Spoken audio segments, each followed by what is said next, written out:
हृदय में केंद्रित होना। आप अपनी कल्पना से कहीं अधिक सुंदर हैं। आप पूरी तरह से खिले हुए स्वर्ग के फूल हैं। फिर भी किसी कारण से आप अपनी दिव्यता को नहीं समझते हैं। वह कारण महत्वपूर्ण नहीं है और निश्चित रूप से अन्वेषण के लायक नहीं है। सतह पर हम जो हैं उसके बारे में दिखावा करते हैं। आपको बताया गया है कि आप ईश्वर की छवि में बने हैं और आप उसे दोहराते हैं और उसे मानते हैं। और यह कहना सहज और आसान है। मैं ईश्वर की छवि में बनाया गया हूं। यह चरण दर चरण मार्गदर्शिका केवल आपको उसी छवि का अनुभव करने और उसे जानने देती है। आप कौन हैं? आपके गुण क्या हैं? परमेश्वर की छवि में बने किसी व्यक्ति का जीवन क्या है? इन प्रश्नों के उत्तर इस पाठ्यक्रम के अनुभव से प्राप्त होते हैं। एक बार इस दिव्य सत्य पर ध्यान दें। मैं ईश्वर की छवि में बना हूं। मैं हूं। यह वर्तमान है। यह नहीं कहता कि मैं एक बार ईश्वर की छवि में था, अपितु यह कहता है कि मैं अब ईश्वर की छवि में हूं। मैं बना हूं। और यह नहीं कहता है कि आप बनाए जा रहे हैं या आप बनाए जाएंगे। यह कहता है कि ईश्वर ने आपको अपनी छवि में बनाया है। सृजन पूरा हो गया है। आप पूरी तरह से बने हैं। अब आप पूरी तरह से ईश्वर की छवि में बन चुके हैं। आप ऐसा कुछ भी नहीं कर सकते हैं जिससे इस बुनियादी सत्य को कभी बदला जा सका है या कभी बदला जा सकेगा। कुछ भी नहीं। यही इस पाठ्यक्रम की कुंजी है। ये आपको कुछ नहीं सिखाता क्योंकि आप पहले से ही सब कुछ हैं।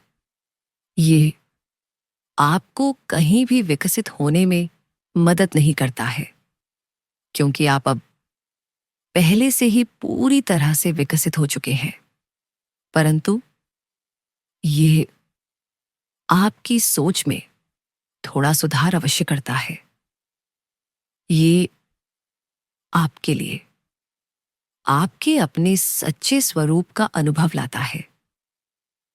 परमेश्वर की छवि में बने होने का अर्थ खो देने का एक कारण यह है कि परमेश्वर ने जो बनाया है, आप उसका एक बहुत छोटा सा हिस्सा उपयोग कर रहे हैं। जब आपके पास फ्लड लाइट है तो अंधेरे में केवल एक मोमबत्ती का उपयोग क्यों करें? आपका सुंदर अविश्वसनीय शरीर केवल एक हिमशैल के शिखर के समान है। एक शिखर से भी कम। आपकी दृष्टि, स्पर्श, श्रवण, स्वाद और गंध आपकी रचना का केवल सबसे छोटा हिस्सा ही प्रकट करते हैं।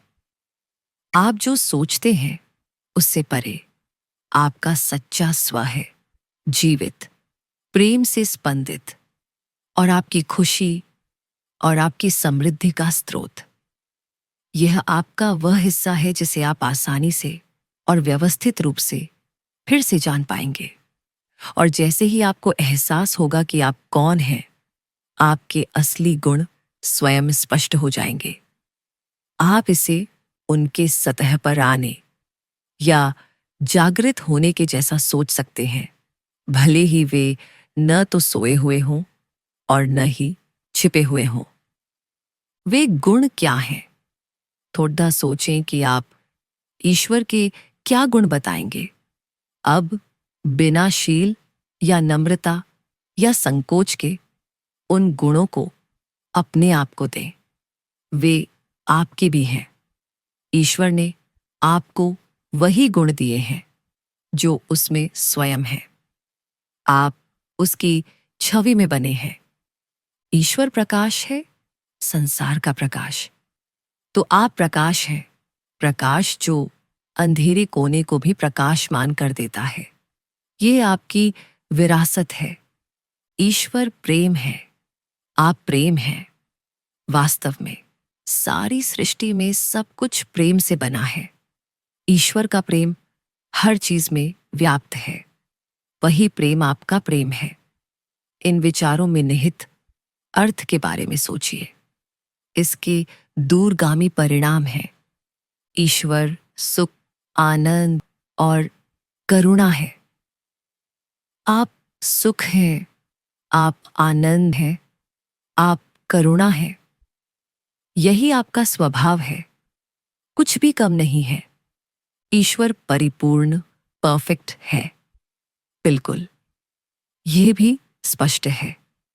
लेकिन आप और उत्तम, अब ये क्या कुछ ज्यादा नहीं हो रहा है? नहीं, रत्ती भर भी नहीं। आप वही परिपूर्णता है, और इसमें उत्तम स्वास्थ्य, उत्तम विचार, उत्तम क्रिया, उत्तम सब कुछ सम्मिलित है। आपको बस एक परिपूर्ण स्व के रूप में कार्य करने की आवश्यकता है। ईश्वर शांति और सौम्यता है। आप शांति हैं, मन की शांति, जो उथल पुथल रहित है और आक्रामक नहीं है। आप जीवन जैसा बना है वैसे ही उसका आनंद लेने वाली सरल मासूमियत है। ईश्वर समृद्धि है। सब कुछ ईश्वर के साथ एक है। वही समृद्धि आप में भी है। सभी इच्छाओं और जरूरतों को पूरा करने के लिए प्रकृति की सभी शक्तियां आपकी हैं। प्रेम, आनंद, प्रकाश, शांति और ईश्वर के अन्य सभी गुणों वाले अपने संपूर्ण स्व के माध्यम से काम करना ही कुंजी है। ये ईश्वर के गुणों की एक झलक मात्र है। आप निश्चित रूप से इस सूची को 10 गुना बढ़ा सकते हैं। प्रत्येक उदाहरण में उसके गुण आपके भी हैं। जब आप एकीकृत होते हैं तो आप उसके सभी गुणों को प्रदर्शित करते हैं। एकीकृत होने का यह पहला पाठ आपके मन को आसानी से यह बताने के लिए डिजाइन किया गया है कि क्योंकि ईश्वर ने आपको अपनी छवि में बनाया है, आप अपने संपूर्ण स्व के साथ एकजुट होने की इच्छा रखते हैं। प्रत्येक दिन जितना जल्दी संभव हो इस अध्याय को पढ़ें। अगले वाक्य पर जाने से पहले प्रत्येक वाक्य को समझते हुए इसे धीरे धीरे पढ़ें। फिर 5 या 10 मिनट तक आंखें बंद करके आराम से बैठें। अपने ध्यान को अपने हृदय पर केंद्रित होने दें और ईश्वर के प्रेम, अपने प्रेम को वहां स्पंदित होते हुए महसूस करें। विचारों से लड़े नहीं, बस उन्हें उबलकर सतह पर आने दें। यदि आपका मन आपके हृदय से दूर चला जाता है तो उसे धीरे से वापस ले आए। यह व्यायाम केवल आनंद लेने के लिए है और इसे इस सप्ताह हर दिन अवश्य करें। दिन भर में जब भी आप इसके बारे में सोचें तो उस विचार का आनंद लें, ईश्वर प्रेम है तो मैं भी प्रेम हूं। जब आप इस विचार को सोचते हैं तो आपके हृदय में प्रेम भावना स्पंदित हो सकती है।